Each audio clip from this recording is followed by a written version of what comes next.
The issue of racism is as deep-seated and systematic today as it was a century ago. Instead of literal chains, people of color have had their character imprisoned.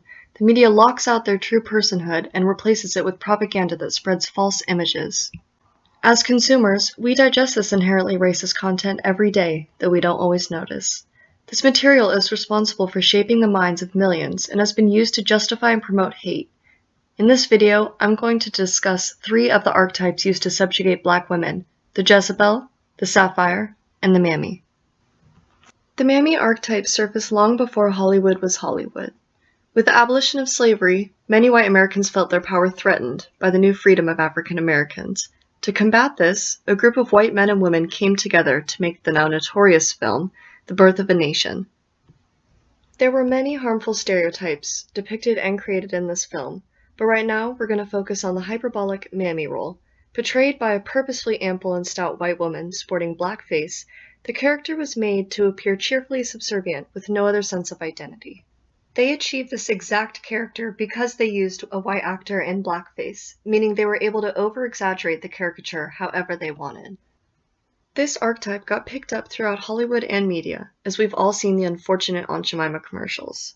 Most notable, though, was Hattie McDaniel's Oscar-winning yet ultimately one-dimensional role in the Hollywood classic Gone with the Wind.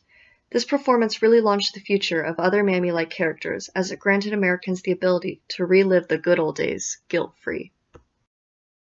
Take down the judge's clothes, got to take 'em in the house, yes, Lord. This film and many others made sure to depict this character as blissful in her ignorance, and always happy to help.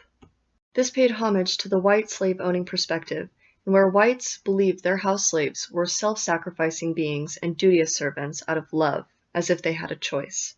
Their entire personhood was boiled down to their line of involuntary work, and they were denied traits that make one human, like depth, sexuality, beliefs, and much, much more. The physical appearance of the Mammy character was no accident either. Older black women with big busts, wide hips, and cheerful smiles were intentionally sought after to fill this role. This was done to remind the audience of her matronliness and essentially create an air of asexuality around her. They denied the Mammy caricature any sort of sexuality as it would distract her from her main enterprise, serving the white leads. We see today the harmful stereotypes still exist in the films we love, even if we don't immediately notice it. The Help, for instance, gives us characters that have more depth than was offered in the 20th century, but the characters are essentially still reduced to their profession. We are told that their livelihood depends on caring for the white children of racist households, but we ignore the issue with that and focus only on the overt racist tones and remarks. The film was sanitized of any and all true feelings held by the characters, and we focused only on the surface-level need to work, while completely ignoring the overall discrimination because human emotionality simply couldn't have existed in the minds of the Help. It all goes back to the main theme and purpose of the Mammy character: to serve and aid whites in whatever they need while self-sacrificing every step of the way. I need you to remember everything I told you, okay? Okay. You remember what I told you? You is kind. You is smart. You is important.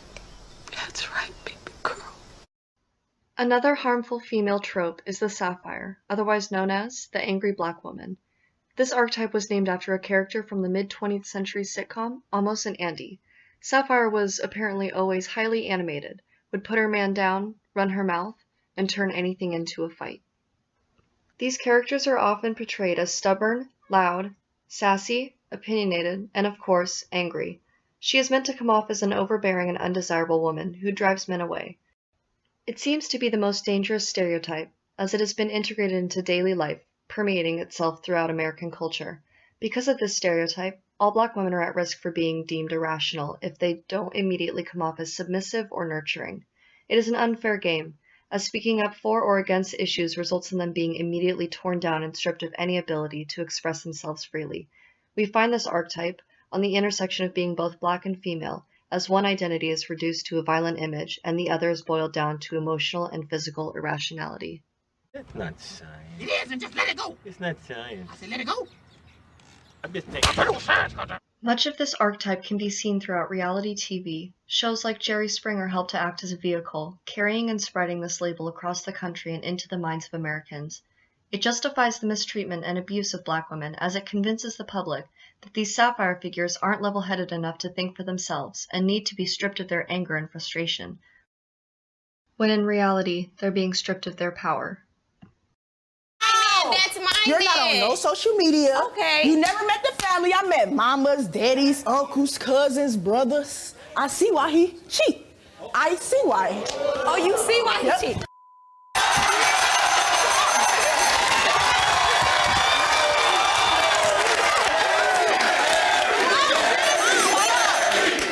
This affects women in their day-to-day lives, but it especially hinders their ability to become leaders. We see the trope falsely mirrored in real life as people continuously tear down strong Black women, belittling them and equating their behavior and attitude to that of a child or an animal. It becomes incredibly hard for one to move up in their profession if they are met with intense and unfounded backlash at every turn. Just sort of think, dang, you don't even know me. But then you sort of think, well, this isn't about me. This is about the person or the people who write it.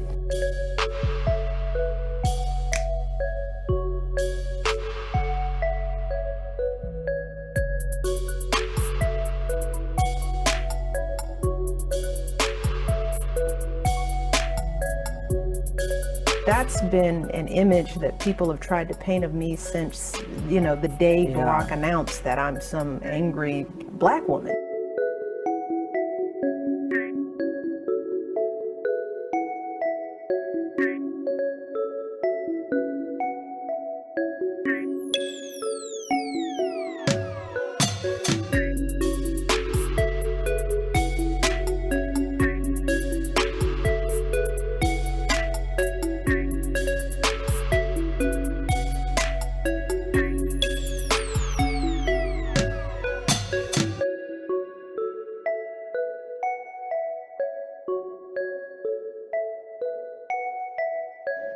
From film to real life, we see this stereotype forced onto women of color, but it's not the only one. The Jezebel is another massively impactful archetype, and it paints a false image that Black women are inherently sexually lewd. Words like seductive, alluring, immoral, beguiling, and tempting can be used to describe this character. Meet the Jezebel. She's sexual, she's aggressive, she just wants it all the time. You know what I mean. And considering we live in such a hypersexual world, the Jezebel must be a new thing, right? Not even close. When Europeans first traveled to Africa in the 17th century, they were shocked that African dress exposed so much skin, totally ignoring the fact that it's way hotter in Africa than in Europe.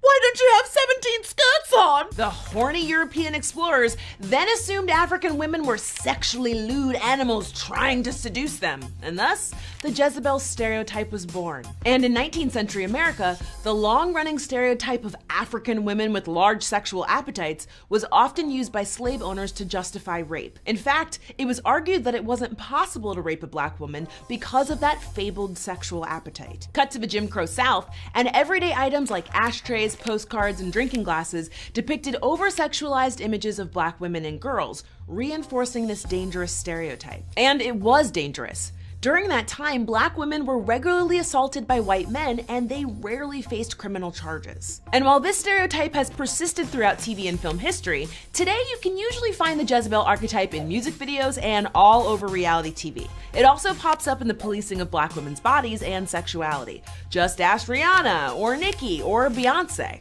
We see in today's media the white actresses being presented as wholesome and sexually pure, whereas Black actresses are pushed into roles that only depict promiscuity.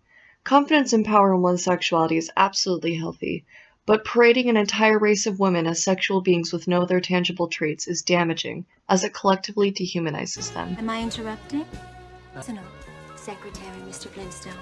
That is, of course, if you want me.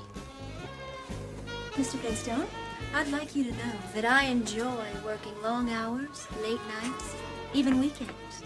So feel free to use me however you see fit. Now compare this scene, which was taken from a kid's movie, to this clip, which was taken from a popular show with a much more mature audience. How was your weekend? Lonely.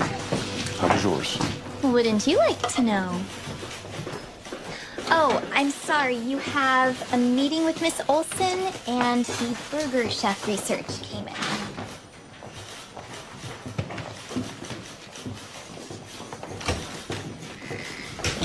These actresses are both playing flirty secretaries, but look how far one goes as compared to the other. This is a slippery slope to dehumanization. There are many other damaging tropes placed on black women, but their overall commonality is evident. Every archetype breeds false personas and false information. Yet Hollywood continues to let this run rampant. As a society, we're collectively becoming more aware of these limiting roles and the double standards that live within them. Many amazing people in film are combating this epidemic and refuse to create or participate in Hollywood's harmful stereotype. Movies that offer complex, rounded character arcs are being created by and for people of color. They don't diminish the character's humanity and provide growth and substance over cheap entertainment. This fight is important and will not end until real representation is won, and the stereotypes that water down people of color's existence cease to exist on any screen, big or small.